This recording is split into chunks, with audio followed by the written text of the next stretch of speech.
तो आज के इस वीडियो में हम लोग डिस्कस कर रहे होंगे आपके होने वाले क्लास 11 मैथ्स 2026 फाइनल एग्जाम के एक most important sample question paper को।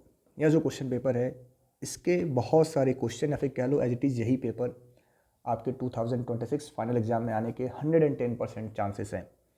वीडियो में आगे बढ़ने से पहले आप बच्चों को बताना चाहूँगा कि हमारे इस चैनल पे एनसीईआरटी क्लास 11 मैथ्स के सभी चैप्टर्स के इंपॉर्टेंट क्वेश्चंस एंड एग्जाम्पल्स आप बच्चों को मार्क कराए गए हैं।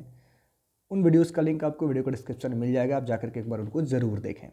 साथ ही साथ हमारे इस चैनल पे आपके सभी चैप्टर्स के मिसलेनियस एक्सरसाइज का काफ़ी डिटेल सॉल्यूशन डिस्कशन किया गया है और आपका जो मिसलेनियस एक्सरसाइज है एनसीईआरटी का वो आपके एग्जाम के पॉइंट ऑफ व्यू से बहुत ज़्यादा इंपॉर्टेंट होता है। देखो पहला क्वेश्चन हमारा दिया गया कि which of the following is a null set. तो मेरे ख्याल से ये क्वेश्चन तो आप सही बच्चे देखते ही समझ गए होंगे। नल सेट का मतलब होता है ऐसा सेट जिसके अंदर कोई भी एंट्री ना हो। ठीक है, जैसे जीरो हमारा ये दिया है ना, तो ये एक नल सेट नहीं है क्योंकि इसके अंदर एंट्री है जीरो। जीरो किसका एलिमेंट है, तो ये नल सेट हमारा नहीं है। फिर बी नंबर पे आपको दिया गया है कि x is a prime number. तो 90 और 96 के बीच में प्राइम नंबर होता है, बहुत सारे हैं। 93 आपका एक प्राइम नंबर है उसके बीच में। तो यहाँ भी आपके पास एक एंट्री है, मतलब नल सेट नहीं है। यहाँ भी हमें एक एलिमेंट मिल रहा है। तो 1 और 1 से लेकर के 2 के बीच में, 1 और 2 के बीच में इंक्लूडिंग 2 नेचुरल नंबर है, 2 आपका है, ये भी नल सेट नहीं है। आपका x² + 1 = 0 ये कभी पॉसिबल नहीं है क्योंकि किसी भी नंबर का आप स्क्वायर कर लो वो आता है हरदम पॉजिटिव है और दो पॉजिटिव नंबर्स का सम कभी जीरो होगा नहीं, मतलब ये नल सेट है। ऑप्शन नंबर डी इसका करेक्ट आंसर होगा।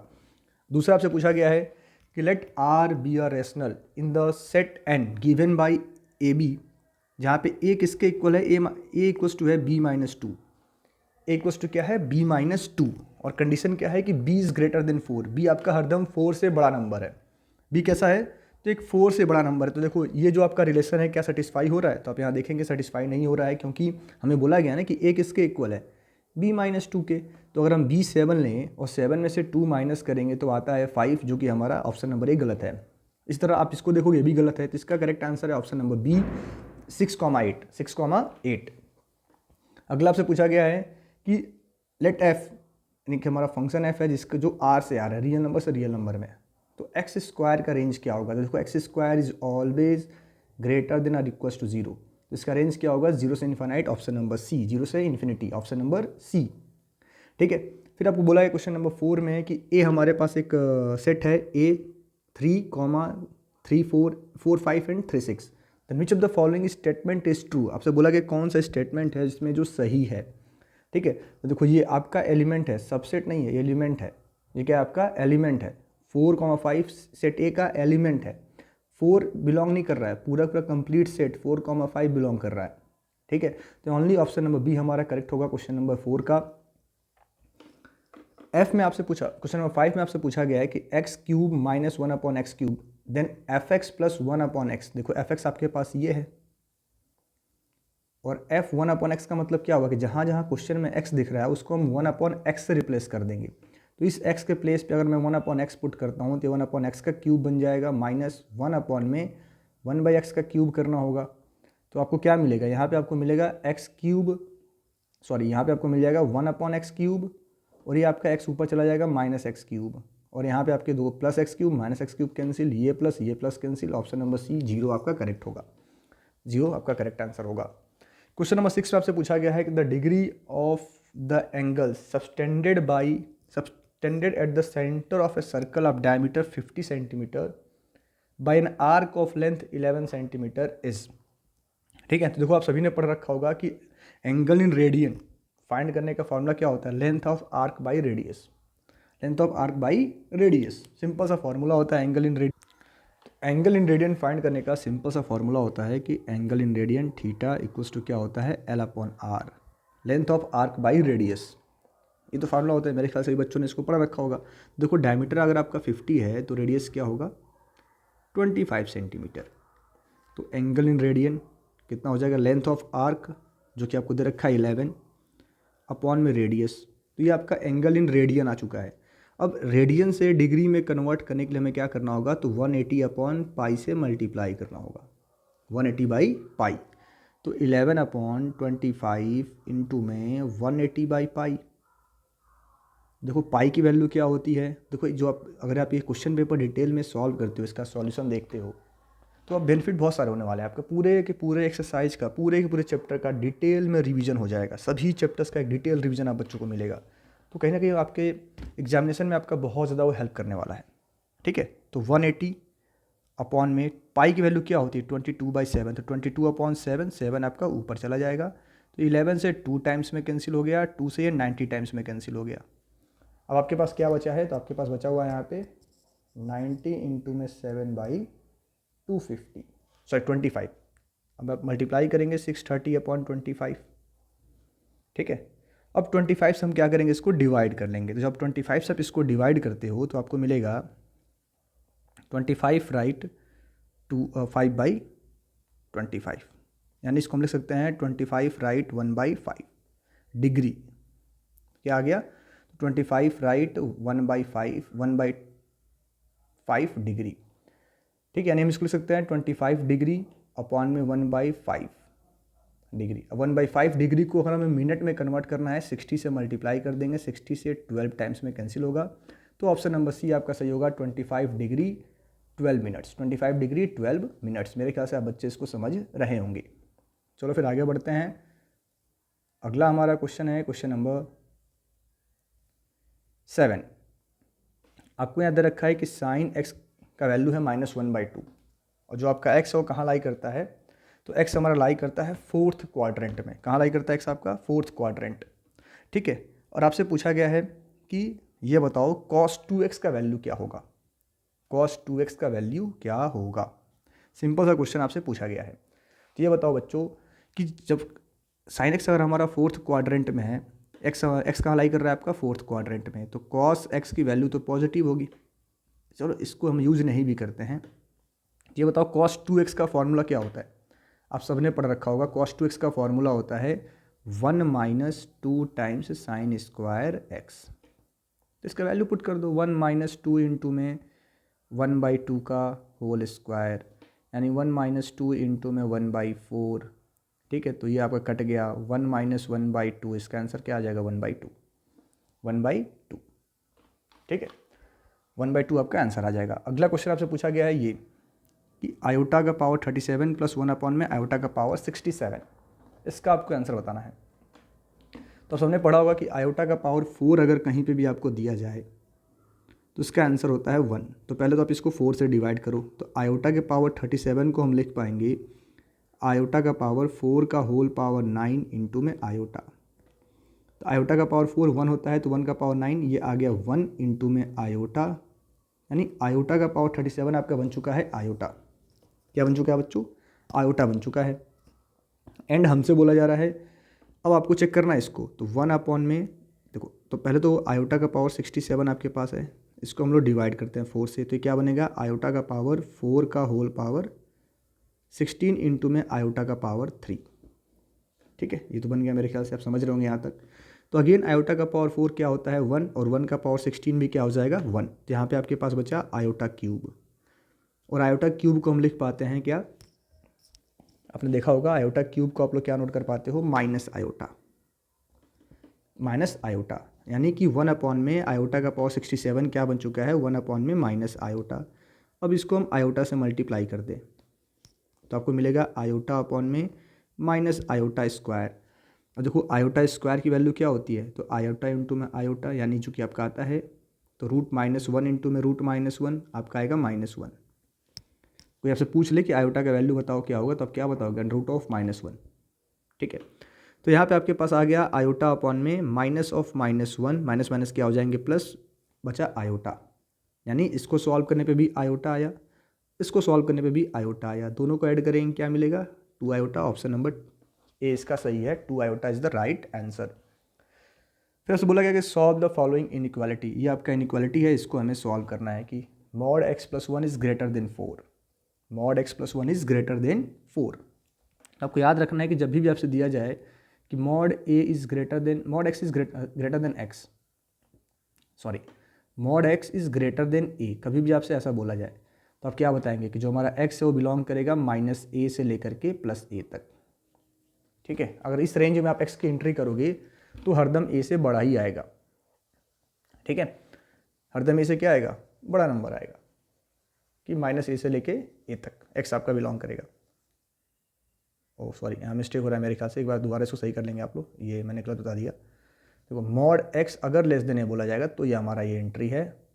ठीक है, अगर आपसे बोला जा रहा है कि mod x is greater than a, mod x is greater than a, इसका मतलब क्या है कि x is greater than a और x is less than minus a. ठीक है, कि एक्स या तो हमारा ए से बड़ा होगा या फिर एक्स हमारा माइनस ए से छोटा होगा। तो यहाँ पे हमें क्या दिया गया कि x plus mod x plus one is greater then 4, इसका मतलब क्या है कि x plus one is greater then 4 और x plus one is less than minus 4। ठीक है, यानी कि जब इसको सिंप्लीफाई करेंगे तो x इज़ ग्रेटर देन 3 और x इज़ लेस देन -5। ठीक है, तो हमारा जो इसका आंसर आएगा क्या होगा, माइनस इन्फिनिटी से लेके -5 तक यूनियन 3 से लेके इन्फानाइट तक, 3 से लेके इन्फानाइट तक। ऑप्शन नंबर डी इसका बिल्कुल करेक्ट आंसर होगा। तो देखो दोबारा मैं आपको एक्सप्लेन कर दूँ, आप इस चीज़ को याद रखिएगा, और ऐसा क्वेश्चन आपसे पूछा जाए तो आप कर पाएंगे इजली कि mod x is greater than a और mod x is less than a, दो ही क्वेश्चन आपसे पूछे जाएंगे। इस केस में क्या होता है कि x हमारा या तो a से बड़ा होगा या फिर x हमारा a से माइनस ए से छोटा होगा। इसमें क्या होगा कि जो आपका x होगा इन दोनों के बीच में लाई करेगा, माइनस ए से a के बीच में, माइनस ए से a के बीच में। ठीक है, तो क्वेश्चन नंबर 9 का ऑप्शन नंबर डी आपका बिल्कुल करेक्ट आंसर है। अगला हम लोग सॉल्व करते हैं। इसमें आपको दिया गया है कि NP3 20 टाइम्स इंटू में NP2। देखो NPR का फॉर्मूला मेरे ख्याल से बच्चों ने पढ़ रखा होगा, n फैक्टोरियल अपॉन में n माइनस आर फैक्टोरियल ये होता है। तो इसी को यूज करके हमें सॉल्व करना है। तो NP3 का मतलब क्या हुआ, n factorial upon n minus 3 factorial equals to में 20 इंटू में n factorial upon n minus 2 factorial. ठीक है, ऐसा होगा, मेरे ख्याल से आप लोग इसको समझ पा रहे होंगे अभी तक। तो देखो n फैक्टोरियल से n फैक्टोरियल आपका कैंसिल हो गया, आपके पास क्या बचा, तो n माइनस 2 फैक्टोरियल, देखो मैंने इसका साइड चेंज किया है, इसको हम लोग इधर भेज दिए अपॉन में n minus 3 factorial equals to में आएगा 20। ठीक है, देखो इसको मैं क्या लिख सकता हूँ, इसको मैं नोट कर सकता हूँ n माइनस 2 इंटू में n minus 2 minus 1 factorial upon में n माइनस 3 फैक्टोरियल, और एक इसके इक्वल है तो 20 के इक्वल है, इसके इक्वल है 20 के इक्वल है। तो यहाँ पे आपके पास बचेगा n माइनस 2 इंटू में n माइनस 3 फैक्टोरियल अपॉन में n minus 3 factorial equals to में 20। ये दोनों हमारे हो गए कैंसिल आउट। तो आपके पास फाइनली यहाँ क्या बचा है, n माइनस 2 किसके इक्वल, 20 के इक्वल। क्या बचा है कि n माइनस 2 किसके इक्वल है, 20 के इक्वल है। तो n इक्वल्स टू आ गया 22। ऑप्शन नंबर सी इसका करेक्ट आंसर होगा क्वेश्चन नंबर 10 का 22। किसके इक्वल आ गया, तो 22 के इक्वल आ गया 10 का सी। चलो फिर हम लोग आगे बढ़ते हैं। देखो बहुत ही अच्छे क्वेश्चंस दिए गए हैं, बहुत ही अच्छे क्वेश्चंस। बोला in how many can the letters of the word pencil be arrange so that E and L and always come together. देखो पेंसिल में कितने वर्ड हैं, 1 2 3 4 5 और 6। ठीक है, आपसे बोला जाए कि हरदम दोनों एक साथ आएंगे। देखो तो EN को हम एक वर्ड मान लेते हैं कि ये दोनों एक साथ हैं, EN। ठीक है, दोनों एक साथ हैं। तो अब हमारे पास टोटल वर्ड कितने बच जाएंगे, तो आप देखोगे जब EN को हमने सिंगल कंसीडर कर लिया, देखो आपके पास क्या है, P है, E है, N है, C है, I है और L है। हमने EN को एक सिंगल वर्ड बना दिया। और आपके पास कितना बचा, तो 1 2 3 4 5। अब 5 वर्ड को हम 5 फैक्टोरियल तरीके से अरेंज कर सकते हैं। आपने पढ़ा होगा ना कि 5 प्लेसेस को आपको भरना है 5 चीज़ों से, तो इसके लिए 5 ऑप्शन है, इसके लिए 4 ऑप्शन है, इसके लिए 3 ऑप्शन है, इसके लिए 2 ऑप्शन है, इसके लिए 1 ऑप्शन है। तो आप 5 चीज़ों को 5 फैक्टोरियल वेज में अरेंज कर पाएंगे। ठीक है, अब कंडीशन क्या है कि देखो बच्चे यही करके मिस्टेक करता है, वो आप 120 आप आंसर आके चले आओगे, आपका आंसर गलत हो जाएगा। कंडीशन क्या है कि आपने EN को एक वर्ड तो EN को आपने एक सिंगल लेटर मान लिया है, लेकिन EN को हम ऐसे भी तो लिख सकते हैं एनी, यानी EN और EN को हम आपस में 2 फैक्टोरियल तरीके से 2 फैक्टोरियल वेज से अरेंज कर पाएंगे। कितना वेज से, 2 फैक्टोरियल वेज से। इस वाले केस में भी दोनों एक साथ हैं, इस वाले केस में भी दोनों एक साथ हैं। जब EN लोगे तो नया वर्ड बनेगा, एनी लोगे तो दूसरा वर्ड बनेगा। तो इसको हम क्या करेंगे, 2 से अगेन मल्टीप्लाई कर देंगे, तो 120 इंटू 2 कितना आपका आंसर आएगा, 240 वेज। क्वेश्चन नंबर 11 का ऑप्शन नंबर बी बिल्कुल सही होगा, 240 वेज। वो दोबारा मैं आपको समझा देता हूँ कैसे मैंने किया है यहाँ पे कि हमने EN को एक सिंगल वर्ड माना है, ठीक है। अब ई एन को आप दो तरीके से लिख सकते हैं, एन ई बी और ई एन बी, तो इनको भी आप आपस में दो तरीके से अरेंज कर पाओगे ना, तो इसलिए हम इसको 2 लेंगे। अब हमारे पास 2 इंटू में कितने वर्ड बन गए थे, 1 2 3 4 5 लेटर बन गए थे, तो इन पाँचों को हम 5 फैक्टोरियल तरीके से लिख सकते हैं। तो 2 इंटू में 120, हमारा आंसर आ गया 240 वेज, 240 वेज। अब अगला आपसे पूछा गया है कि fourth term in the expansion of this, देखो बाइनोमियल थ्योरम का क्वेश्चन है, क्वेश्चन नंबर 12, बहुत ही शानदार क्वेश्चन है। आपसे बोला है बताओ इसमें फोर्थ टर्म कौन सा होगा in the expansion of this. तो जिसने भी बाइनोमियल थ्योरम सही से पढ़ा होगा वो 5 मिनट में इस क्वेश्चन को सॉल्व करके आगे बढ़ जाएगा।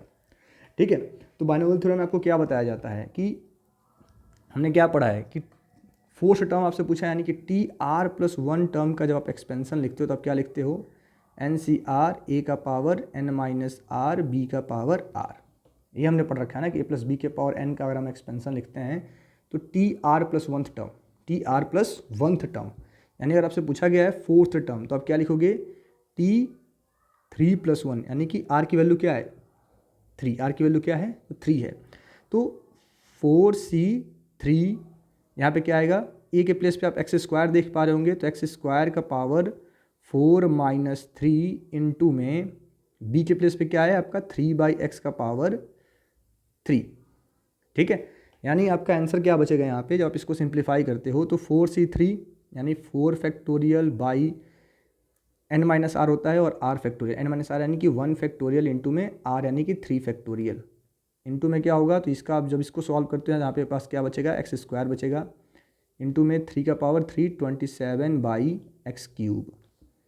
ठीक है, जब इसको सिंप्लीफाई करेंगे आप लोग तो 4 फैक्टोरियल को हम लिख सकते हैं 4 इंटू में 3 factorial by 3 factorial, x square और एक्स क्यूब सिंप्लीफाई होकर आपके पास एक्स बचेगा इंटू में 27। ये हमारा कैंसिल हुआ, 4 से आप इसको मल्टीप्लाई करो क्या आ जाएगा 108/x। ऑप्शन नंबर डी आपका बिल्कुल करेक्ट है, क्वेश्चन नंबर 12 का ऑप्शन नंबर डी। ठीक है, चलो देन आगे बढ़ते हैं। देखो इन सभी क्वेश्चंस का आप स्क्रीनशॉट ले लें, आपके सेल्फ प्रैक्टिस में भी आपके काम आएंगे। बोला जा रहा है कि a b and c are in G P and r is the common ratio between them, then find the value of a minus b upon b minus c.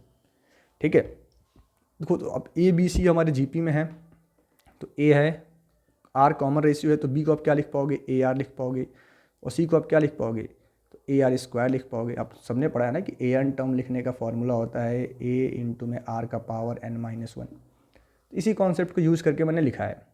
ठीक है, तो देखो अब ए के प्लेस पे आप ए रहने दो, बी के प्लेस पे आप ए माइनस आर लिख दो, यहाँ भी ए माइनस आर कर दो, और यहाँ ए माइनस आर स्क्वायर कर दो। आप न्यूमरेटर में ए कॉमन कर लो तो आपके पास बचेगा 1 माइनस आर, डिनोमिनेटर में आप ए आर कॉमन कर लो, आपके पास बचेगा 1 माइनस आर। देखो ए से ए आपका कैंसिल हो गया, ए से ए हमारा कैंसिल हो गया, 1 माइनस आर से 1 माइनस आर भी कैंसिल हो गया, बचा के आपके पास 1 अपॉन में आर। ऑप्शन नंबर डी 13 का भी ऑप्शन नंबर डी बिल्कुल आपका करेक्ट है, 1 माइनस आर। तो मेरे ख्याल से आप लोग इसको समझ पा रहे होंगे काफ़ी अच्छे से। ठीक है, अब क्वेश्चन नंबर 14 है, देखो डायरेक्ट आपका रिजल्ट है, डायरेक्ट फार्मूला वाला क्वेश्चन है। पूछा गया कि किस ऑक्टेंट में लाई करेगा, तो ये कौन सा ऑक्टेंट होगा, तो ऑप्शन नंबर सी 6 ऑक्टेंट। कैसे चलता है आपका, तो तीनों पहले प्लस चलेंगे, फिर माइनस प्लस प्लस चलेगा, फिर प्लस माइनस प्लस चलेगा, फिर प्लस प्लस माइनस होगा, फिर माइनस माइनस प्लस होगा। तो इस तरह करके आप इनको याद कर सकते हैं। ठीक है, तो कौन से ऑक्टेंट में आएगा, तो ये आपका आ गया 6th ऑक्टेंट में। बोला कि what is the perpendicular distance of the point this from the X Y plane. देखो एक्स वाई प्लेन का मतलब क्या होता है कि इस प्लेन में एक्स वाई प्लेन में का मतलब ये हुआ कि एक्स और वाई दोनों भी आपके 0 हो जाएंगे। तो जब भी आपसे एक्स वाई प्लेन पूछा जाए, जिस भी प्लेन से पूछा जा रहा है उन दोनों को आप हटा लो, बाकी जो बच गया आपका वही आंसर है। ऑप्शन नंबर डी सही होगा बिल्कुल। ठीक है, ऑप्शन नंबर ए 8 आंसर होगा। और से बोला गया कि mean deviation about the median from the given data is. देखो आप इसको बहुत लेंथी कैलकुलेशन है तो इसको आप लोग खुद से कैलकुलेट कर लेंगे। डायरेक्ट आपका स्टैटिक्स का क्वेश्चन है, डायरेक्ट फार्मूला वाला क्वेश्चन है। ठीक है, तो क्वेश्चन नंबर 16 आप खुद से ही कर लेना कैलकुलेट करके। अब यहाँ पे आपसे पूछा गया है कि E and F R the events, ये दे रखा है, ये भी आपको दे रखा है। तो what is the probability of event E not E and not F. E भी नहीं होगा और एफ भी नहीं होगा, नॉट ई और नॉट एफ। तो देखो यहाँ पे एंड का मतलब क्या है, ये आपको इंटरसेक्शन दिया है, तो पहले हम यूनियन पता कर लेते हैं। तो पी ई यूनियन एफ निकाल लेता हूँ मैं पहले। ई यूनियन एफ का मतलब क्या हुआ, आइदर ई और एफ। ठीक है, दोनों हो जाए कोई दिक्कत नहीं है, ठीक है। तो देखो यहाँ पे क्या आ जाएगा, तो P E plus P F minus P E intersection P F, ठीक है। तो इसको हम सॉल्व कर लेते हैं, तो हमारे पास आएगा 1/4 प्लस 1/2 माइनस 1/8, 8 आपका एलसीएम हो गया, तो 2 प्लस 4 माइनस 1 यानी क्या इसका वैल्यू आ गया, तो 5/8, 5/8 आ गया ना। कि ये किसका है, इनका है, कि पी ई यूनियन एफ का, पी ई यूनियन एफ का वैल्यू आ गया 5/8। हमसे पूछा है कि दोनों में कोई नहीं होना चाहिए, कि नाइदर ई नॉर एफ, मतलब क्या आप करोगे, सिंपली 1 माइनस 5/8, आपका आंसर आएगा 8 minus 5/8 3/5, 3/5 option number D, sorry 3/8 option number D आपका बिल्कुल करेक्ट है, क्वेश्चन नंबर 17 का भी ऑप्शन नंबर डी, ठीक है। चलो हम लोग आगे बढ़ते हैं, अगला हमारा क्वेश्चन है क्वेश्चन नंबर 18। बोला 3 coins are tossed once, then the probability of getting at least 2 head is, at least 2 head आने की प्रोबेबिलिटी क्या है, तीन कॉइन आप टॉस करेंगे तो टोटल आउटकम बनते हैं आपके 8। कैसे बनते हैं, तो हेड हेड हेड, फिर क्या बनेगा आपका हेड हेड टेल, फिर क्या बनेगा हेड टेल टेल, फिर आपका बनेगा हेड टेल हेड, फिर आपका बनेगा टेल हेड टेल, फिर आपका बनेगा टेल टेल हेड, फिर आपका बनेगा टेल टेल टेल। कितना होगा टोटल, देखो आप 3 3 6 1 7, ठीक है। और एक हमारा बचा है, तो हेड हेड बन गया है, टेल टेल बन गया है, टेल टेल हेड भी बन चुका है, तो टेल हेड हेड भी बनेगा आपका, ठीक है। तो टोटल 8 आउटकम ऐसे आपके बनते हैं, ठीक है। आपसे पूछा गया है कि एटलीस्ट 2 हेड, एटलीस्ट 2 हेड मतलब कम से कम 2 आए, उससे ज़्यादा आ जाए कोई प्रॉब्लम नहीं है। तो देखो ये भी आपके है सही है, ये भी सही है, ये भी हम काउंट करेंगे और ये भी काउंट करेंगे, तो प्रॉबिलिटी क्या हो जाएगी 4/8, हमारा आंसर आएगा 1/2, ऑप्शन नंबर बी आपका बिल्कुल सही होगा, क्वेश्चन नंबर 18 का 1/2। तो मेरे ख्याल से आप बच्चे अभी तक तो समझ पा रहे होंगे। तो 19 और 20 आपके आ गए असर्शन और रीजन वाले। बोला गया है कि assertion, if x is a multiple of 3 and b is a multiple of 5 then a intersection b क्या होगा, मल्टीपल ऑफ 15 होगा, बिल्कुल करेक्ट है, ठीक है। देखो इंटरसेक्शन का मतलब क्या हुआ, ऐसे नंबर जो दोनों के टेबल में आ रहे हैं, तो 3 और 5 के टेबल में वही नंबर्स आएंगे जो 15 के टेबल में आएंगे, ठीक है। दोनों के टेबल में कॉमन नंबर कौन कौन से आएंगे, जो 15 के टेबल में आएंगे, तो असर्शन तो हमारा बिल्कुल करेक्ट है। अब बोला गया कि a intersection b is the set which contains common elements of set a and b, तो ये भी असर्शन और रीजन दोनों हमारे ट्रू हैं, तो इसका ऑप्शन नंबर ए सही होगा, क्वेश्चन नंबर 19 का, कि both assertion and reason are true and reason is the correct explanation of assertion. अब यहाँ पे आपको दिया गया है कि टेन थीटा 4/3 है, साइन थीटा आपका 4/5 है, बट नॉट -4/5, -4/5 नहीं है, नॉट मतलब लिख दिया कि टेन थीटा हमारा 4/3 गिवन है, तो साइन थीटा 4/5 होगा, ये नहीं होगा, ठीक है। If tan theta is positive, theta lies in either first quadrant और थर्ड क्वाड्रेंट। हमें बोला जाएगा अगर टेन थीटा पॉजिटिव होगा तो थीटा कहाँ लाई करेगा, आइदर फर्स्ट क्वाड्रेंट और थर्ड क्वाड्रेंट, तो रीजन बिल्कुल करेक्ट है। लेकिन ये देखो जो हमारा असर्शन है ये गलत हो सकता है, क्योंकि अगर टेन थीटा आपका 4/3 है तो साइन थीटा के दोनों ही केस बनते हैं, 4/5 भी और -4/5 भी, क्योंकि हमें स्पेसिफाई नहीं किया गया कि थीटा कहाँ लाई कर रहा है। अगर थीटा आपका फर्स्ट क्वाड्रेंट में होगा तो दोनों पॉजिटिव होंगे, बट थीटा अगर हमारा थर्ड क्वाड्रेंट में होगा तो साइन हमारा नेगेटिव होगा। तो मतलब साइन के लिए दोनों केस लाई कर रहे हैं कि साइन नेगेटिव भी हो सकता है और साइन हमारा पॉजिटिव भी हो सकता है। इसलिए क्वेश्चन नंबर 20 का ऑप्शन नंबर डी आपका करेक्ट होगा, कि reason is true but assertion is false but reason is true. चलो फिर आगे चलते हैं। अब हमारा क्वेश्चन आ गया क्वेश्चन नंबर 21। अभी तक हम लोग MCQ कर रहे थे, अब आपके पास है आपका सेक्शन बी 2 मार्क्स वाले क्वेश्चन, जहाँ पे आपको सॉल्व करना होगा। देखो सेट्स वाला क्वेश्चन है और ये क्वेश्चन तो आपको खुद ही करना चाहिए, वेरीफाई करना है आपको। ए यूनियन बी पहले आप लोग फाइंड करिए, ए यूनियन बी। तो ए यूनियन बी मेरे ख्याल से अब 2 मिनट के अंदर बताएंगे, 2 3 4 और 5। अब ए यूनियन बी कॉम्प्लीमेंट, बहुत समझदार बच्चे हैं आप लोग। कॉम्प्लीमेंट का मतलब होता है कि इस वाले सेट में से हम यूनियन के नंबर्स को गायब कर देंगे, तो कॉम्प्लीमेंट आपके पास बचेगा। कौन कौन सा नंबर बचेगा, तो ये बचेगा 1 और 6, ठीक है। आपसे पूछा है A intersection A complement intersection B complement, तो पहले तो ए कॉम्प्लीमेंट पता कर लो। देखो बस मैं आपको हिंट कर रहा हूँ, स्टेप तो आप लोग खुद से लिखिएगा भाई अच्छे से। तो ए कॉम्प्लीमेंट आपके पास आता है 1 4 5 6, 1 4 5 6। बी कॉम्प्लीमेंट आपके पास आएगा, मतलब बी वाले नंबर्स को आप यहाँ से गैप करिए तो आपके पास बचेगा 1 2 1 to 6 1 to 6। अब इन दोनों का इंटरसेक्शन कर लेना है बच्चों। तो जैसे आप इंटरसेक्शन करोगे देखो दोनों में क्या कॉमन है, 1 और 6 कॉमन है, तो हो गया वेरीफाई, दोनों इक्वल आ रहे हैं। ये तो करना था, वेरीफाई मैंने कर दिया है। मेरे ख्याल से आप लोग इसको समझ गए होंगे। चलो फिर आगे चलते हैं।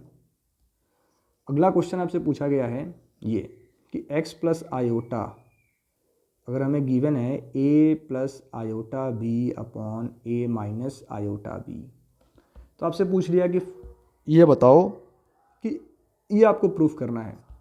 तो उसे करने का सबसे सिंपल सा तरीका है, आप सभी बच्चों ने कंजुगेट पढ़ा होगा, तो और हम क्या कर दें, taking conjugate on both side, तो आपको क्या मिलेगा x माइनस आयोटा वाई। और जब आपको z1 अपॉन z2 का कंजुगेट अगर निकालने के लिए बोला जाता है तो आप सिंपली कर सकते हो z1 conjugate by z2 conjugate, यानी इसका कंजुगेट क्या होगा तो a माइनस आयोटा बी, और इस वाले कंजुगेट आपका हो जाएगा a प्लस आयोटा बी। ठीक है, अब आप इन दोनों को मल्टीप्लाई कर दो, यानी x plus iota Y into में x माइनस आयोटा वाई, और यहाँ पे आपके पास क्या आएगा तो a plus iota B upon a minus iota B into में a minus iota B upon a plus iota B. तो ये वाला इससे कैंसिल, ये वाला इससे कैंसिल, इधर तो आ गया 1।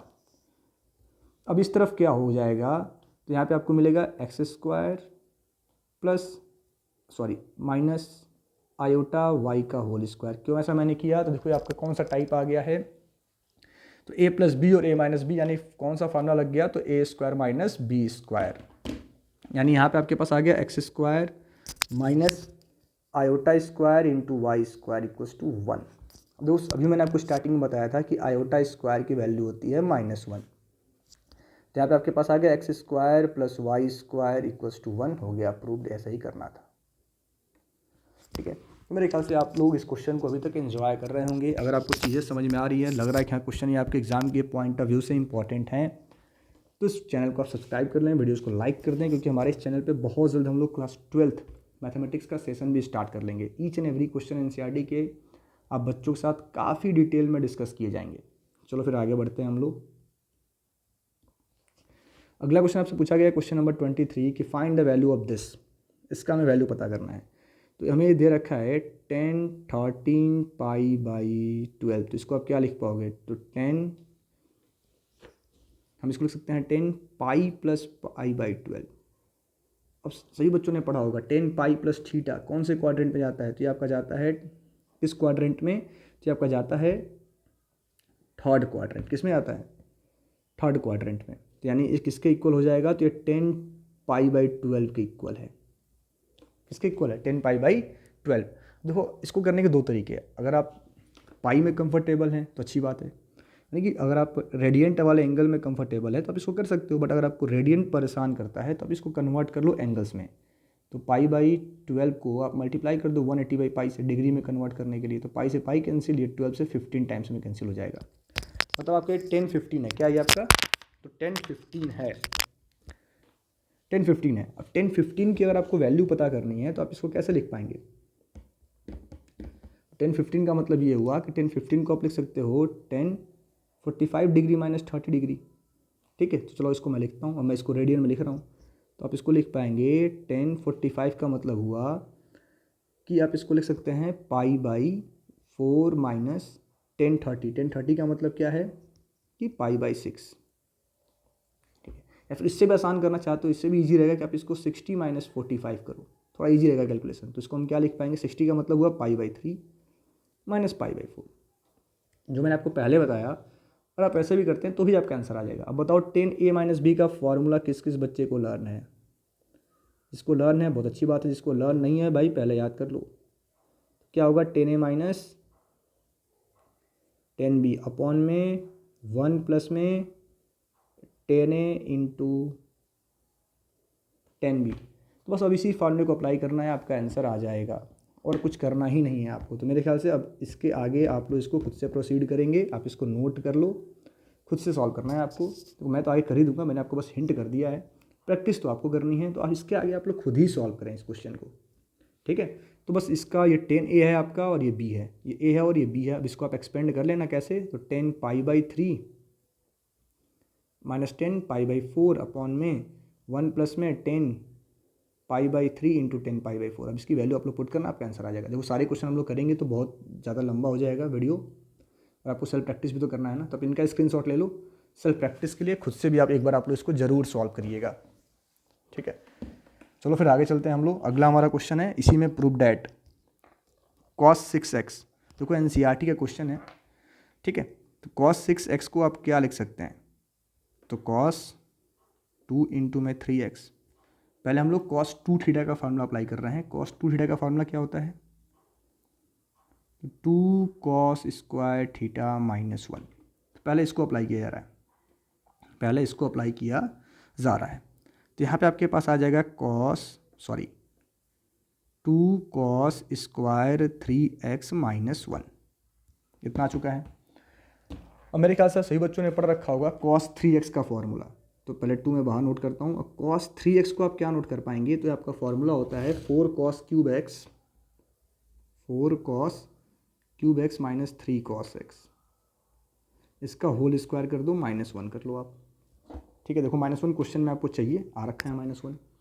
अब इसका आप होल स्क्वायर एक्सपेंड करो, तो 2 बाहर रखते हैं, इसका स्क्वायर होगा 16 cos 6x प्लस में 9 cos square x minus 2 into में 4 3 12 cos क्यूब x इंटू में cos x माइनस 1, ठीक है। अब चलो आप 2 से सबको मल्टीप्लाई करो, तो 32 cos 6x plus 18 cos square x minus 2 पहले से, तो 4 इंटू 12 48 cos 4x माइनस 1। यही आपको प्रूफ करना था। मेरे ख्याल से आप बच्चे इसको काफ़ी अच्छे से समझ गए होंगे। तो ये आपके 23 के और वाले पार्ट का सॉल्यूशन रहा। चलो फिर हम लोग आगे बढ़ते हैं। अगला क्वेश्चन हमारा है क्वेश्चन नंबर 24। देखो इन सबका आप स्क्रीन शॉट कर लेंगे और खुद से भी एक बार सेल्फ प्रैक्टिस करके ही अपना एग्जामिनेशन देने आप बच्चे जाएंगे। 24 में आपको दिया है कि फाइंड द मीन। तो मेरे ख्याल से मीन तो आप सभी बच्चे जानते हैं कैसे निकालना होता है, और वेरिएंस। तो ये आपका कैलकुलेटिव क्वेश्चन है, स्टैटिक्स का क्वेश्चन है, आप लोग खुद से करिए। जैसे मैंने बताया कि हर एक क्वेश्चन मैं ही करूँगा तो फिर तो बहुत ज़्यादा लेंदी हो जाएगा। वेरिएंस का फार्मूला मेरे ख्याल से आप बच्चों को पता होगा कि 1/1/n sigma xi minus mod of x square, ठीक है। तो वेरिएंस का फार्मूला अप्लाई करो, मीन निकालो, वेरिएंस निकालो, सॉल्व करो। तो वो स्टैटिक्स वाले क्वेश्चन तो आप लोग खुद ही कर लो, ज़्यादा अच्छा रहेगा आपके लिए। चलो फिर आगे बढ़ते हैं। क्वेश्चन नंबर 25, इसका आप स्क्रीनशॉट ले लो, इंपॉर्टेंट क्वेश्चन है। दिया है पर्सन हैज़ 2 पेरेंट्स, ठीक है, 4 grand parents and 8 great grand parents and so on, ठीक है। तो find the number of his ancestors during the 10 generation preceding his on, ठीक है। तो उसको खुद से लेकर के नेक्स्ट 10 जनरेशन तक उसके कितने एंसेस्टर्स हैं, कितने उसके कह लो पूर्वज हैं, हम ये पता करना है। देखो पहले 2 पेरेंट्स थे, 4 ग्रैंड पेरेंट थे, मतलब माता पिता दादा दादी 4 हो गए यहाँ। अब इनके 8 ग्रेट ग्रैंड पेरेंट्स थे एंड सो ऑन। तो देखो आप देखोगे तो 2 4 8 एंड सो ऑन, जीपी चल रहा है। क्या चल रहा है आपका, जीपी चल रहा है। तो आपसे पूछा गया कि 10th जनरेशन तक उसके टोटल कितने एंसेस्टर्स हो जाएंगे, ठीक है। तो लगा दो जीपी का फॉर्मूला S10 निकालना है आपको। तो क्या होता है S10 फाइंड करने का फॉर्मूला कि अरे सम ऑफ n टर्म फॉर्मूला क्या होता है, a(r⁻n-1/r-1). इसी फॉर्मूले को आप अप्लाई करो, आपका आंसर आ जाएगा। और ज़्यादा कुछ आपको करने की ज़रूरत इसमें नहीं है। तो a 2 है, r भी आपको 2 दिया था, 2^10 -1/2 -1। तो 2 इंटू में 2^10 आपका होता है 1024 -1/1। तो ये आपका आ गया 2 इंटू में 1023 मल्टीप्लाई करोगे 2046। तो 2046 एंसेस्टर्स उसके हो जाएंगे। कितने एंसेस्टर्स हो जाएंगे, 2046, ठीक है। अब 25 का, और वीडियो अगर ना समझ में आए तो बैक करके दोबारा आप देख लेना, ठीक है। तो ये मैंने लगाया था फॉर्मूला यहाँ पे। 25 का और में दिया गया है कि आपको जीपी दिख रहा होगा up to n terms. Which term of the GP is this, terms पूछा गया कौन सा टर्म होगा। तो ये देखो a आपको 2 दिया है, आर आपका 4 होगा, कैसे पता किया मैंने, इससे इसको डिवाइड कर दिया, आर आपका 4 होगा, और ए एन टर्म आपको दिया है 131072। ठीक है, आपसे पूछा जा रहा है कि एन की वैल्यू बताओ क्या आएगा। तो ए एन फाइंड करने का फॉर्मूला क्या होता है, ए आर का पावर एन माइनस 1 किसके इक्वल है, तो 131072 के। अब इसका वैल्यू आप पुट करो, ए आपके पास 2 है, आर आपके पास 4 है, एन माइनस 1 131072। ठीक है, तो 2 से आप डिवाइड कर लो, 4 का पावर एन माइनस 1 किसके इक्वल आ गया, जैसे आप 2 से डिवाइड करेंगे आपको मिलता है 65536, 65536। ठीक है, अब इसका फैक्टर करेंगे तो n माइनस 1, ये 4 का पावर 8 आ चुका है, यानी n माइनस 1 किसके इक्वल है, 8 के इक्वल है, तो n इक्वल्स टू 9 आ गया। देखो सॉल्यूशन स्टार्ट करने से पहले मैंने इसको देखा था, ठीक है, कुछ क्वेश्चन तो मैंने चेक किया था, तो यहाँ मुझे याद है। आप इसका फैक्टर करके पता करेंगे, 65536 का फैक्टर करना, आपको इसका आंसर मिल जाएगा कि 4 का पावर 8 कैसे आया। तो देखो यहाँ पे मैं फैक्टर करूँगा बैठ के, तो फिर तो पता चला कि फैक्टर करने में सारा टाइम खत्म हो गया। चलो फिर आगे चलते हैं हम लोग। अगला हमारा क्वेश्चन है क्वेश्चन नंबर 26। ये भी आपका बायनोमियल थ्योरम के एनसीईआरटी से क्वेश्चन है, तो इसका भी आप वीडियो जाकर देखें मेरा एनसीईआरटी का, डिटेल में ये बताया गया है कि कैसे आप लोग इसको सॉल्व करेंगे, बहुत डिटेल में मैंने इसको डिस्कस किया है, तो आप जाके इसको देख लो, आपको ये बहुत ईजिली समझ में आ जाएगा। आपके मिसलेनियस एक्सरसाइज का क्वेश्चन है एनसीईआरटी के, ठीक है, ऐसे डिपेंडेंट क्वेश्चन भी और बहुत सारे पूछे गए हैं, तो आप वहाँ से इसको कर लेना। ठीक है, अब यूजिंग बायनोमियल थ्योरम बोला गया कि इसको एक्सपेंड करो, यूजिंग बायनोमियल थ्योरम हमें इसको एक्सपेंड करना है, पावर 4 दिया है, तो आखिर आप कैसे करेंगे। ठीक है, तो देखो आप इसको क्या करना, इस पूरे टर्म को ए मान लो और इसको बी मान लो, पूरे टर्म को क्या मान लो, ए, और दूसरे वाले को मान लो बी। अब बाकी लगाओ फार्मूला, तो क्या होता है formula, N C R, A का पावर एन माइनस आर और बी का पावर आर। इस वाले को हम इसको एक्सपेंड करेंगे, कैलकुलेटिव पार्ट है, इसको भी आप लोग खुद से करना, ठीक है, सेल्फ प्रैक्टिस के लिए। बट अगर आपको इनमें डाउट आ जाता है तो आप मुझे कमेंट करिएगा, मैं इसका भी एक डेडिकेटेड अलग से वीडियो आप बच्चों को बना के प्रोवाइड कर दूंगा। ये इसका 26 का आप स्क्रीनशॉट ले लेंगे, ठीक है, इनको आपको खुद से करना है। चलो फिर आगे बढ़ते हैं हम लोग। अगला आपसे पूछा जा रहा है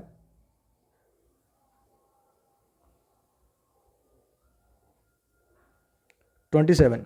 हमें दिया है कि find the coordinates of the focus vertices, foci at vertices and the length of major and minor axis, eccentricity and length of lattice rectum of the ellipse this।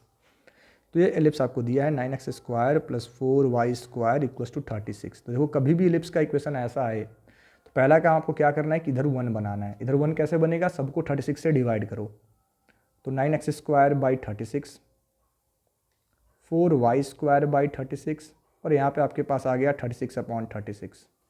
तो ये आ गया आपके पास x square by 36 plus y square by sorry यहाँ पे आ गया 4, y square by 9, और यहाँ पे आ गया 1। कैसे आया, तो 9 टेबल में ये 4 टाइम्स में। ठीक है, तो हमारा एलिप्स का इक्वेशन तो ये बन चुका है। तो मेरे ख्याल से आप बच्चे यहाँ तक समझ रहे होंगे। ठीक है, तो चलो इसको मैं इरेज कर लेता हूँ यहाँ पे। तो ये आपका एलिप्स का फाइनल इक्वेशन आ गया, क्या आ गया, तो x square by 4 y square by 9 equals to में 36। अब यहाँ से आप लोग समझ गए होंगे कौन सा एलिप्स बना है। तो ये आपका कौन सा एलिप्स है, ये वाला एलिप्स बना है। वाई एक्सिस पे ये इसका मेजर एक्सिस वाई एक्सिस पे चला जाएगा और माइनर एक्सिस एक्स एक्सिस पे जाएगा। तो ये ऐसा कुछ एलिप्स बना है आपका। तो आपसे बोला गया है कि find the length of its focus, length of its focus. तो सबसे पहले तो आप क्या निकाल लेंगे, तो इसका फोकस क्या होगा, आपने पढ़ा होगा ना, इसका फोकस कुछ ऐसा होगा 0, प्लस माइनस AE और प्लस माइनस BE। BE मतलब ये आपका B है ना, तो B का वैल्यू क्या है, तो A यहाँ पे 3 है और B आपका A 4 है और B आपका 3 है। A 4 है, B आपका 3 है।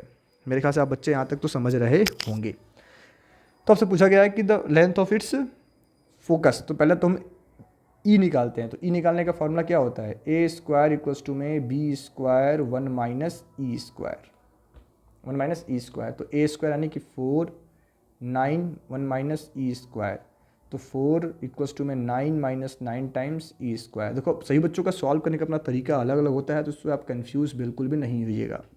ठीक है, तो यहाँ पे आपके पास आ जाएगा -5 -9 टाइम्स ई स्क्वायर, तो 5/9 आपका आ गया ई स्क्वायर, तो ई की वैल्यू क्या आ गई, तो स्क्वायर रूट ऑफ 5/9, तो ई आपका आ गया 5/3, स्क्वायर रूट ऑफ 5/3। तो इसेंट्रिसिटी आपको क्या मिल गया, स्क्वायर रूट ऑफ 5/3। ठीक है, तो इसेंट्रिसिटी का डायरेक्ट अगर आपको फार्मूला याद हो तो आप डायरेक्ट भी लिख सकते हो। इसेंट्रिसिटी आपके पास आ चुका है √5/3, √5/3। मेरे ख्याल से आप लोग यहाँ तक समझ रहे होंगे, इनमें आपको कोई भी कन्फ्यूज़न नहीं होगा। तो इसेंट्रिसिटी आ गया √5/3। ठीक है, चलो ई तो निकल चुका है, यहाँ मैं नोट कर लेता हूँ √5/3। ठीक है, तो बाकी देखो डायरेक्ट आप फार्मूले से भी निकाल सकते हो, तो इसलिए मैंने बोला अपना अपना तरीका है सॉल्व करने का। ठीक है, तो ई आपका आ गया √5/3। अब फोकस का फार्मूला क्या होता है, तो 0, ± BE, ये आपका फोकस है। तो फोकस यानी 0, ± B यानी कि 3 इंटू में √5/3। 3 से 3 हमारा कैंसिल हो गया, फोकस क्या आ गया आपका 0, एक बार +5, एक बार 0, -5। तो फोकस भी आप लोग नोट कर लीजिए, 0, √5 और 0, -√5। मेरे ख्याल से भी आप लोग समझ गए होंगे। अगला आपसे पूछा है वर्टिसेस, तो देखो वर्टिसेस मतलब ये, अब एक्स वाई एक्सिस पे है ना, तो ये आपका पूछा है, तो ये आपका हो जाएगा 0, -3 और 0, +3। तो ये आपका वर्टिसेस भी आ गया, तो वर्टिसेस आ गया 0, 3 और 0, -3। अब आपसे पूछा है मेजर एक्सिस, तो ये आपका मेजर एक्सिस है 2B होगा यानी कि 6 यूनिट। माइनर एक्सिस तो 2A होगा यानी कि 4 यूनिट्स। क्या आ गया आपका 4 यूनिट। ठीक है, इसेंट्रिसिटी मैंने फाइंड ही कर दिया है, मेरे ख्याल से आप इसको समझ गए होंगे। अब लेंथ ऑफ लेटस रेक्टम बोला है, तो लेटस रेक्टम का फार्मूला क्या होता है, 2 टाइम्स B²/A, 2 टाइम्स B²/A। ठीक है, तो क्या आंसर आपका आ जाएगा, 2 टाइम्स B² यानी कि 9/A यानी कि 4, तो A यानी कि 2, सॉरी, तो 2 से 2 कट गया, आपका लेंथ ऑफ लेटस रेक्टम क्या आ जाएगा 9। कितना आ जाएगा, तो 9 आएगा length of latus rectum. Sorry, इसको आप लोग बस सही कर लेंगे, मैं साथ फार्मूला लिख दिया हूँ क्योंकि हमारा वाई एक्सिस पे बना है ना। तो लेंथ ऑफ लेटस रेक्टम आपका होगा 2 टाइम्स A²/B, तो 2 इंटू में 4/9 आपका आंसर होगा। बाई 9 मतलब कि B3 है ना, /3, तो 8/3। लेंथ ऑफ लेटस रेक्टम क्या होगा 8/3, 8/3।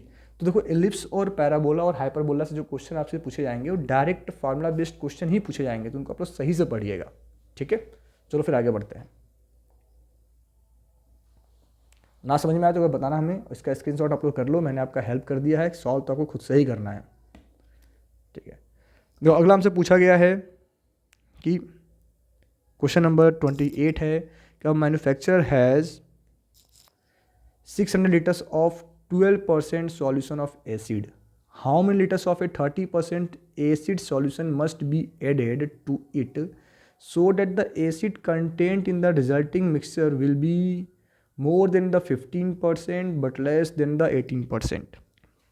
ठीक है, आपसे बोला जा रहा है इसमें हम कितना एसिडिक सॉल्यूशन और ऐड कर दें कि जो हमारा एसिड कंटेंट हो जाएगा पूरे मिक्सचर का वो कितना रहेगा आपका, more than 15% but less than 18%। तो आपको कहने का मतलब यह है कि यहाँ पे आपको क्या बनाना है, यहाँ पे आपको फॉर्म करना है एक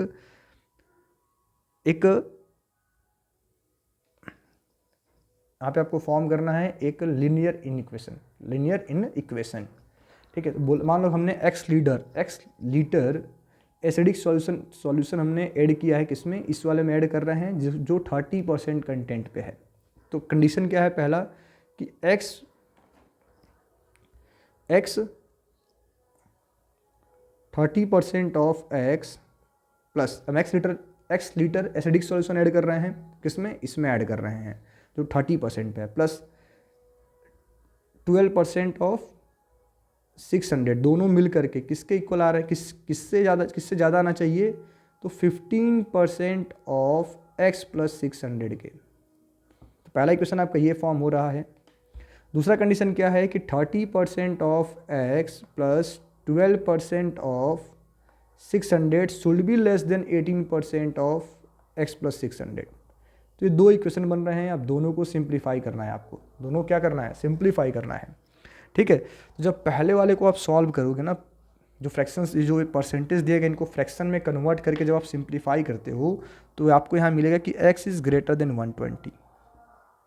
x इज़ ग्रेटर देन 120। जब सेकेंड वाले को सॉल्व करते हो तो यहाँ पे आपको मिलेगा कि x इज़ लेस देन 300।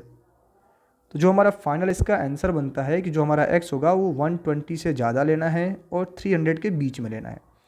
तो इस जो x आपका है ना, जो amount of litre acidic solution जो आप ऐड कर रहे हैं वो 120 से ज़्यादा होना चाहिए या फिर 300 से कम होना चाहिए। तो जो आपका गिवन कंडीशन है वो सेटिस्फाई होगा। तो ये रहा क्वेश्चन नंबर 28 का सॉल्यूशन। मेरे ख्याल से आप बच्चे इसको समझ गए होंगे कैसे किया गया है कि हमने मान लिया कि हम x litre of acidic solution जो 30% पे है उसको ऐड कर रहे हैं किसमें, इस वाले में। ठीक है, दो केसेस हैं, एक बार ज़्यादा आएगा एक बार कम आएगा। चलो फिर आगे बढ़ते हैं।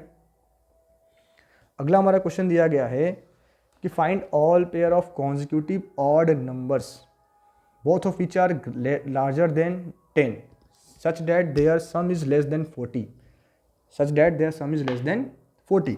हमसे बोला गया ना कि find all pair of consecutive odd numbers, all pairs of consecutive odd numbers both of which larger than 10, क्या है 10 से बड़े हैं।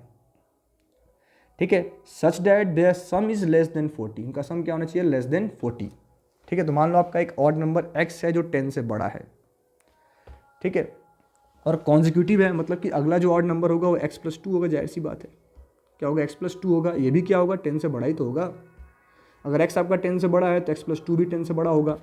आपसे बोला गया है कि जिन दोनों का सम है वो ग्रेटर देन 40 आना चाहिए, greater than 40, sorry always less than 40, less than 40। ठीक है, तो अब इनको आप सिंप्लीफाई कर लो तो 2x is less then 38, x is less then 19।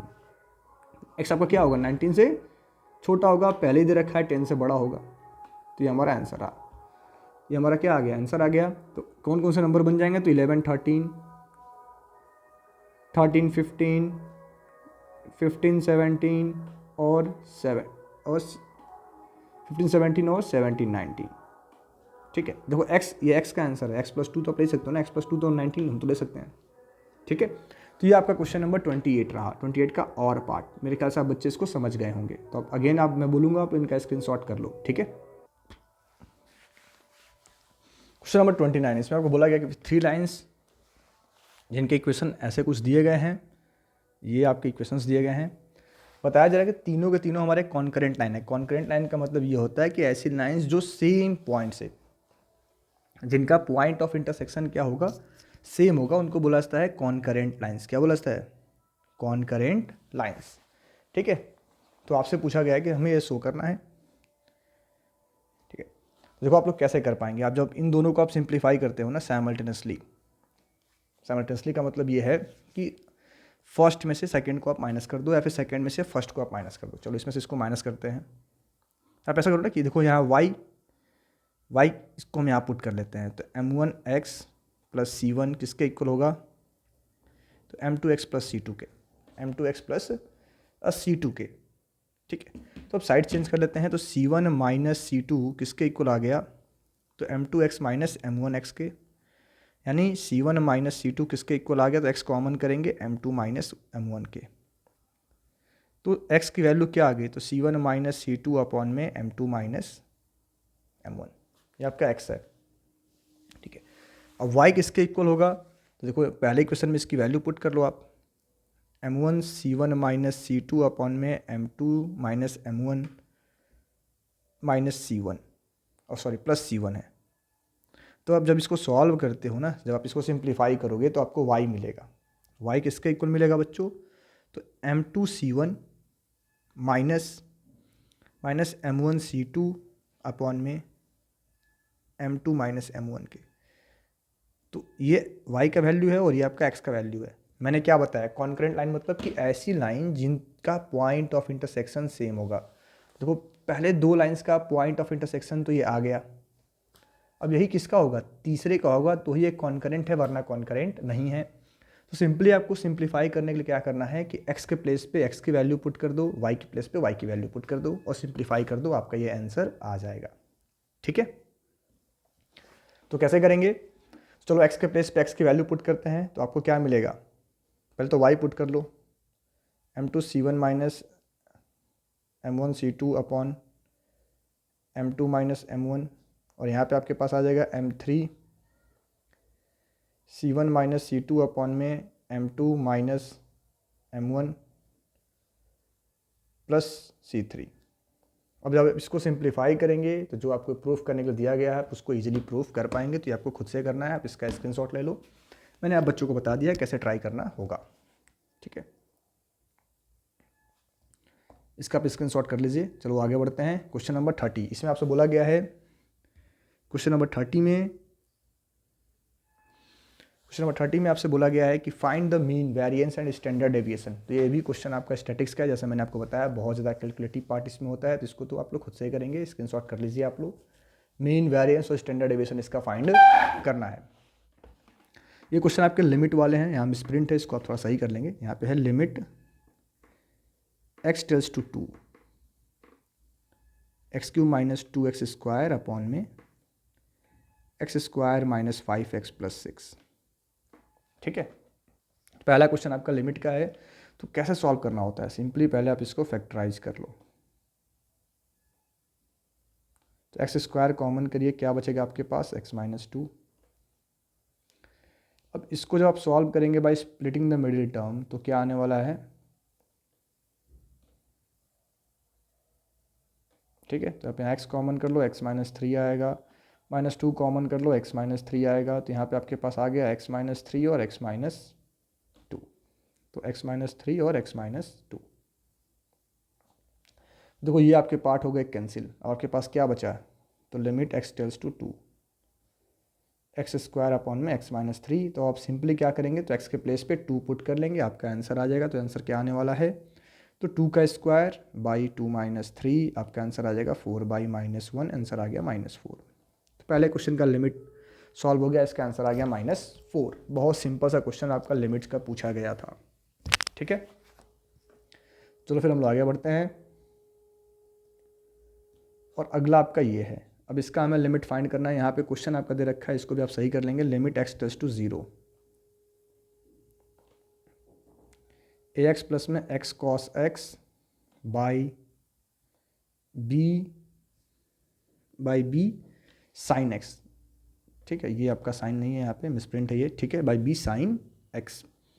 अब आपको इसको सिंप्लीफाई करना है। तो देखो बच्चे कैसे हम लोग इसको कर पाएंगे। सिंपली आपको क्या करना है यहाँ पे कि न्यूमरेटर और डिनोमिनेटर में पहले आप न्यूमरेटर से x कॉमन कर लो, या फिर न्यूमरेटर और डिनोमिनेटर दोनों को सेपरेट करते हैं।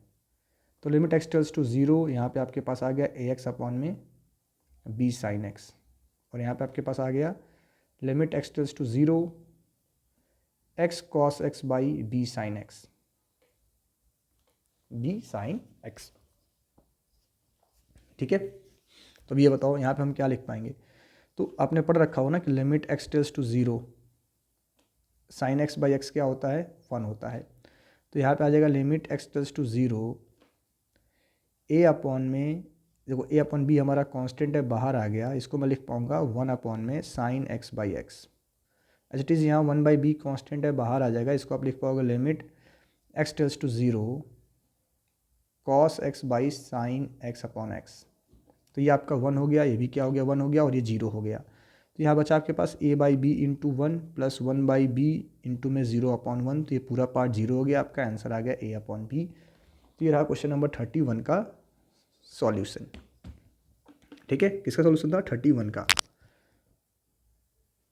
सॉरी कॉस 0 आपका 1 होता है ना, तो इसका आंसर आएगा a upon b plus 1 upon b. LCM लेके ऐड करोगे a प्लस 1 बाई बी, आपका आंसर रहा क्वेश्चन नंबर 31 के पार्ट सेकंड का, ठीक है। चलो फिर आगे बढ़ते हैं। अगला आपका क्वेश्चन है, डेरिवेटिव आप लोग खुद से करिएगा, u अपॉन वी मेथड है, ठीक है। आप सबने पढ़ रखा होगा u बाई वी मेथड क्या होता है फॉर्मूला। तो वी स्क्वायर इक्वल्स टू में v dot d by d x u minus u dot d by d x into v, ठीक है। अगला आप इसका भी आप स्क्रीनशॉट ले लो, ये भी आप खुद से प्रूफ कर रहे होंगे कि let S be the sum p the product and R the sum of reciprocal of n terms of n gp, n terms of n gp। तो आपको प्रूफ करना है, ये प्रूफ करना है आपको, ठीक है। तो ये भी आपका इंपॉर्टेंट क्वेश्चन है, ये आपका डायरेक्ट एनसीईआरटी मिसलेनियस से है। जैसा मैंने बता रखा है कि हमारे चैनल पे मिसलेनियस एक्सरसाइज का सॉल्यूशन डिटेल में डिस्कस किया गया है, तो ये भी आप लोग खुद से ही कर लेंगे। ये दोनों क्वेश्चन आपके एनसीईआरटी मिसलेनियस से हैं, तो इनको आप सही से करो, ठीक है, तो इनका आप स्क्रीनशॉट ले लो, इनको आपको खुद से प्रैक्टिस करना है इन सारे क्वेश्चंस को, सेक्शन डी के सब इंपॉर्टेंट हैं और इनके आपके एग्जाम में पूछे जाने के 110% चांसेस हैं। तो इनका आप स्क्रीनशॉट करिए और घर पे खुद से प्रैक्टिस करिए अच्छे से, ठीक है। घर पे इनको आपको अच्छे से प्रैक्टिस करना है, इनका आप स्क्रीनशॉट अभी ले लो, ठीक है। यहाँ पे चलो इनका सॉल्यूशन मैं आप बच्चों को दिखा देता हूँ कि इनको हम लोग कैसे सॉल्व कर रहे हैं। तो आपका क्वेश्चन नंबर 32 है।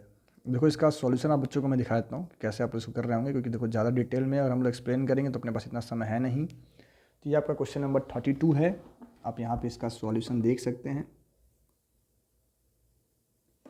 ठीक है। कि एस आपका ये आ जाएगा, ये सम ऑफ फर्स्ट, ये आपका ए एन टर्म फाइंड हो गया, उनका सबका प्रोडक्ट हो गया है आपका ये, और ये आपका प्रोडक्ट का पी स्क्वायर का वैल्यू है, ये आपका उनके रेसिप्रोकल्स का सम आ गया। अब इनको हमें इस तरह सेटिस्फाई करना है। ये 32 31 के आर का है कि जहाँ पे ए एम और जी एम आपको दिया गया था, उनका सम दिया गया था। फिर कंपोनेंडो डिविडेंडो अप्लाई कर रहे हैं, ये भी हमारा सॉल्व हो जा रहा है। और मैंने आपको बताया ही है कि एनसीईआरटी एग्जाम मिसलेनियस का क्वेश्चन है, तो आप खुद से भी वहाँ कर सकते हैं। अगला क्वेश्चन हमारा क्वेश्चन नंबर 33 है, जहाँ पे आपको दिया जा रहा है कि find the derivative of this from the first principle. तो ये भी आप सेल्फ प्रैक्टिस के लिए आपके है, ठीक है। फर्स्ट प्रिंसिपल दोबारा मैं एक बार आप बच्चों को इसका सॉल्यूशन दिखा देता हूँ, सेल्फ प्रैक्टिस के लिए है। देखो ये आपका फर्स्ट प्रिंसिपल होता है, इस वाले प्रिंसिपल को यूज करके हमें इस क्वेश्चन को प्रैक्टिस करना है। तो कैसे किया जा रहा है कि sine x plus cos x हमें दिया है, तो यहाँ पे क्या किया गया कि साइन एक्स प्लस एच और cos x plus H minus sine x minus cos x upon में एच आ गया। अब यहाँ पे साइन ए प्लस बी का जो फॉर्मूला होता है ना, कि साइन ए प्लस कॉस बी, उसका फॉर्मूला यहाँ अप्लाई किया जा रहा है, ठीक है। सिंपल सा यहाँ कॉन्सेप्ट है कि यहाँ दोनों का फॉर्मूला अप्लाई किया गया है और इनको सॉल्व किया गया, इन दोनों को एक साथ कर लिया गया है और इनको एक साथ कर लिया गया है, ठीक है। बीच में एक स्टेप गायब है आपका, इनको एक साथ कर लो और इनको एक साथ कर लो, साइन ए माइनस बी और साइन ए प्लस बी का फॉर्मूला अप्लाई करेंगे, आपका ये सॉल्व हो जाएगा, ठीक है। देन अगला क्वेश्चन आप बच्चों का है क्वेश्चन नंबर 34। ये भी आपका खुद प्रैक्टिस के लिए डोमेन रेंज आपको फाइंड करना है, ये भी आपके सेल्फ प्रैक्टिस के लिए खुद से आप लोग करिए। और ये आपका ये है, इनको भी आप खुद से प्रैक्टिस कर रहे होंगे, आप इनका स्क्रीनशॉट कर लें। सारे क्वेश्चन बहुत ज़्यादा हाईली इंपॉर्टेंट क्वेश्चन है और सेल्फ प्रैक्टिस के लिए बहुत ज़्यादा लेंदी है, आप लोग खुद से करिएगा, ठीक है। इसको आप कैसे करेंगे, तो सिंपल सा तरीका है, एक बार साइन 20 से मल्टीप्लाई और डिवाइड कर दो और 2 से मल्टीप्लाई और डिवाइड करके आप सॉल्व करना शुरू कर दो। सबसे सिंपल तरीका है, 2 से मल्टीप्लाई कर लो, 2 से डिवाइड कर लो 35 में। देखो यहाँ दिया भी क्या होगा, आपको मैं दिखा भी दे रहा हूँ। 35 में आप कैसे करेंगे, 2 से मल्टीप्लाई और 2 से डिवाइड करिए और क्वेश्चन को प्रोसीड करना शुरू करिए, आपका क्वेश्चन सॉल्व होके आंसर आ जाएगा। बहुत ज़्यादा इंपॉर्टेंट है, आप चाहो तो इन सॉल्यूशन का भी स्क्रीनशॉट ले सकते हो, ठीक है। तो क्वेश्चन का स्क्रीनशॉट ले लो और सॉल्यूशन का स्क्रीनशॉट ले लो। बाकी अगर आपको इनमें बहुत ज़्यादा डाउट रह जाए तो एक बार आप हमें कमेंट करके बताइए, इसका सॉल्यूशन मैं प्रोवाइड कर दूंगा। ये आपका दूसरा वाला है, इसको भी आप स्क्रीनशॉट कर लें, ये भी आप खुद से सॉल्व करेंगे, मेरे ख्याल से एनसीईआरटी का ही है, तो सेल्फ प्रैक्टिस के लिए आपके अच्छा रहेगा। फिर आपके सेक्शन ई के क्वेश्चन आ गए हैं, इनको आप देखो एक बार, ये आपके क्वेश्चन हैं, इनको आप खुद से करिएगा, ठीक है। सेक्शन ई, इनका आप स्क्रीनशॉट ले लीजिए बच्चों, 36 नंबर का स्क्रीनशॉट कर लो आप, ठीक है। ये क्वेश्चन आपके यहाँ 2 पार्ट में है, ठीक है। चलो इसको मैं करके दिखा देता हूँ, 36 वाले को क्या ही करना है। बोला गया ना कि state cricket authority has to chosen a team of 11 members, 11 member का टीम चूज़ करना है। और यहाँ पर हमें दिया गया है कि the authority ask 2 coaches of a government academy to select the team members that have experience as well as the best performer in the last 15 matches. They have to make a team of 11 cricketers among the 15 possible candidates. तो question आपसे पूछा गया कि in how many ways can the final 11 be selected from 15 cricket players, ठीक है। 15 cricket players, if 1 player must be included, मानो एक player, 15 हमारे पास हैं, एक को तो इंक्लूड करना ही करना है, बचे आपके पास 14 और 14 में से हमें सेलेक्ट करना है 10 को, तो 14C10 इसका आंसर हो जाएगा। 14C, सॉरी,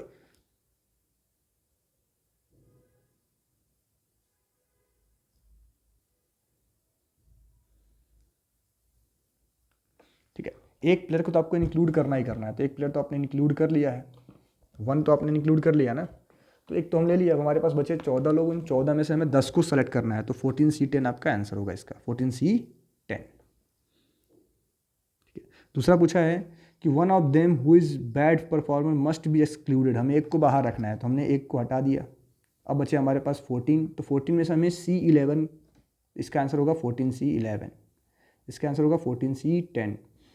अगला आपसे पूछा है कि two of them been leg spinner, only one leg spinner must be included, दो ऐसे हैं जो लेग स्पिनर हैं, दो ऐसे हैं जो लेग स्पिनर हैं, ठीक है, तो उनमें से सिर्फ हम एक को इंक्लूड करने वाले हैं, कितने को, एक को, तो दो आपके हैं तो 2C1 एक हम इंक्लूड करेंगे इनटू में। अब दो हैं हमारे पास, तो दो में से हमने एक को ले लिया है, ठीक है। अब बचे आपके पास 13 प्लेयर, इन 13 में से आपको 10 को सेलेक्ट करना है, तो यहाँ पे क्या आ जाएगा, इनटू में 13C10। अब इसको आप सॉल्व करो, आपका आंसर आ जाएगा, ठीक है। इसका आंसर मैं आपको बता दे रहा हूँ, 15572 आ रहा है। बोला if 6 player can ball the team must include exactly 5 bowlers, तो 6 बॉल करते हैं, उनमें से हमने 5 को ही इंक्लूड करना है, तो 6C5 कर लेंगे हम लोग इनटू में। तो टोटल हमारे पास 15 प्लेयर थे, 6 में से हमने 5 सेलेक्ट कर लिया है, बचे हमारे पास 9, तो 9 में से हमें कितने को सेलेक्ट करना है, 9 में से हमें सेलेक्ट करना है 6 को, तो इनको आप सॉल्व करो, आपका आंसर आ जाएगा 504। तो ये आपका सॉल्व हो चुका है क्वेश्चन नंबर 36। मेरे ख्याल से आप बच्चे इसको समझ रहे होंगे काफ़ी अच्छे से। अगला आपका 37 नंबर, ये आपको पॉइंट्स दिए गए हैं, आपसे पूछा गया है find the equation of BC। तो BC का इक्वेशन आप कैसे फाइंड करेंगे, तो BC का इक्वेशन हमें फाइंड करना है बाय यूजिंग 2 पॉइंट फॉर्म, तो ये भी आपका खुद से ही करने के लिए है। BC आप फाइंड कर लेंगे बाय यूजिंग 2 पॉइंट फॉर्म। क्या होता है, तो y minus y1 equals to में होता है y2 minus y1 by x2 minus x1 x minus x1, तो इसको यूज करके आप लोग इसको सॉल्व करेंगे, ठीक है। देन अगला आपसे बोला गया है find the length of altitude AM, तो पॉइंट A से लाइन C का हमें परपेंडिकुलर डिस्टेंस पता करना है। चलो इक्वेशन ऑफ C मैं लिख ही देता हूँ, तभी ये सॉल्व हो पाएगा, ठीक है। तो y माइनस मान लो आपका ये y1 है और ये आपका y2 है, ये x1 है और ये आपका x2 है, तो y माइनस y1 यानी y plus 3, y2 minus y1, this में से दिस को माइनस करेंगे तो आपके पास आएगा 1 अपॉन में x2 माइनस x1 क्या आ जाएगा, -3 आ जाएगा, x माइनस 2। तो जब आप इसको सिंप्लीफाई करते हो आपका इक्वेशन बनेगा x plus 3y minus 7 equals to 0, आप करके देख लेना, ठीक है। तो हमें पॉइंट A से लाइन BC का डिस्टेंस पता करना है, तो आपको पता होगा किसी भी पॉइंट AD आपका जो लेंथ है, AM लेंथ है, sorry length of altitude AD, AM यहाँ पे है, ठीक है, सही कर लेना आप इसको। तो क्या होता है फॉर्मूला कि इस पॉइंट को हम इसमें पुट करेंगे, तो 1 प्लस में आपको याद होना चाहिए formula AX1 plus BY1 plus C upon में under root of A² B², किसी भी पॉइंट से किसी लाइन का डिस्टेंस फाइंड करने का फॉर्मूला है, ठीक है। तो यहाँ पे आप पुट करो तो 1 into 1 plus 3 into 4 minus 7 upon में अंडर रूट ऑफ 1² प्लस 3 का स्क्वायर,